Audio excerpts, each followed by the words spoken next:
యోహాను రాసిన ప్రకటన గ్రంథము 9వ అధ్యాయం. 5వ దూత బోర ఊదినప్పుడు ఆకాశం నుండి భూమి మీద రాలిన యొక్క నక్షత్రమును చూచితిని. అగాధము యొక్క తాళపు చెవి అతనికి ఇయ్యబడెను. అతడు అగాధము తెరవగా పెద్ద కొలిమిలో నుండి లేచు పొగ వంటి పొగ అగాధములో నుండి లేచెను.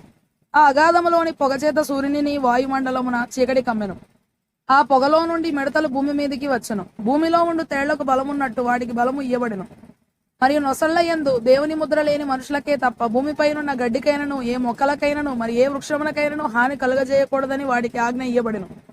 మరియు వారిని చంపుటకు అధికారము ఇవ్వబడలేదు గాని 5 నెలల వరకు బాధించుటకు వాటికి అధికారం ఇవ్వబడెను. వాటి వలన కలుగు బాధ తేలు మనుషులు పుట్టినప్పుడుండు బాధ వలె ఉండును. ఆ దినములలో మనుషులు మరణమును వెదకుదురు గాని అది వారికి దొరకనే దొరకదు. చావవలనని ఆశపడుదురు గాని మరణము వారి యొద్ద నుండి పారిపోవును. ఆ మిడతల రూపములు యుద్ధమునకు సిద్ధపరచబడిన గుర్రములను పోలి ఉన్నవి. బంగారము వలె మరియు కిరీటముల వంటివి వాటి తలల మీద ఉండెను. వాటి ముఖములు మనుష్య ముఖముల వంటివి. స్త్రీల తల వెంట్రుకల వంటి వెంట్రుకలు వాటికి ఉండెను. వాటి పండ్లు సింహపు కోరల వలె ఉండెను. ఇనుప మైమరువుల వంటి మైమరువులు వాటికి ఉండెను. వాటి రెక్కల ధ్వని యుద్ధమునకు పరిగెత్తునట్టి విస్తారమైన గుర్రపు రథముల ధ్వని వలె ఉండెను. తేళ్ల తోకల వంటి తోకలను కొండ్లును వాటికి ఉండెను. 5 నెలల వరకు వాటి తోకల చేత మనుషులకు హాని చేయుటకు వాటికి అధికారం ఉండెను. పాతాళపు దూత వాటి పైన రాజుగా ఉన్నాడు. హెబ్రీ భాషలో వానికి అబద్దోన్ అని పేరు. గ్రీసు దేశపు భాషలో వాని పేరు అపొల్లుయోను, అనగా నాశనము చేయువాడు. మొదటి శ్రమ గతించెను, ఇదిగో మరి 2 శ్రమలు ఇటు తరువాత వచ్చును. 6వ దూత బోర ఊదినప్పుడు దేవుని ఎదుట ఉన్న సువర్ణ బలిపీఠము యొక్క కొమ్ముల నుండి ఒక స్వరము యూఫ్రటీసు అను మహానది యొద్ద బంధింపబడి ఉన్న 4 దూతలను వదిలిపెట్టుమని బోర పట్టుకొని ఉన్న ఆ 6వ దూతతో చెప్పుట వింటిని. మనుషులలో 3వ భాగమును సంహరింపవలనని అదే సంవత్సరమున అదే నెలలో అదే దినమున అదే గంటకు సిద్ధపరచబడి ఉండిన ఆ 4 దూతలు వదిలిపెట్టబడిరి.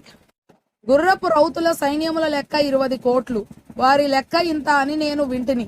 మరియు నాకు కలిగిన దర్శనమందు ఇలాగు చూచితిని. ఆ గుర్రములకును వాటి మీద కూర్చుండి ఉన్న వారికి నిప్పు వలె ఎరుపు వర్ణము, నీలవర్ణము, గంధక వర్ణముల మైమరువులుండెను. ఆ గుర్రముల తలలు సింహపు తలల వంటివి. వాటి నోళ్లలో నుండి అగ్ని ధూమ గంధకములు బయలువెడలుచుండెను. ఈ 3 దెబ్బల చేత, అనగా వీటి నోళ్లలో నుండి బయలువెడలుచున్న అగ్ని ధూమ గంధకముల చేత మనుషులలో 3వ భాగము చంపబడెను. ఆ గుర్రముల బలము వాటి నోళ్ల యందును వాటి తోకల యందును ఉన్నది. ఎందుకనగా వాటి తోకలు పాముల వలె ఉండి తలలు కలిగినవైనందున వాటి చేత అవి హాని చేయును.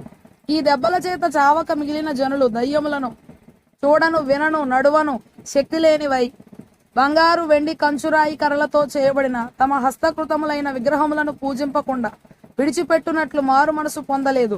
మరియు తాము చేయుచున్న నరహత్యులను, మాయమంత్రములను, జార చోరత్వములను చేయకుండునట్లు వారు మారు మనసు పొందిన వారు కారు.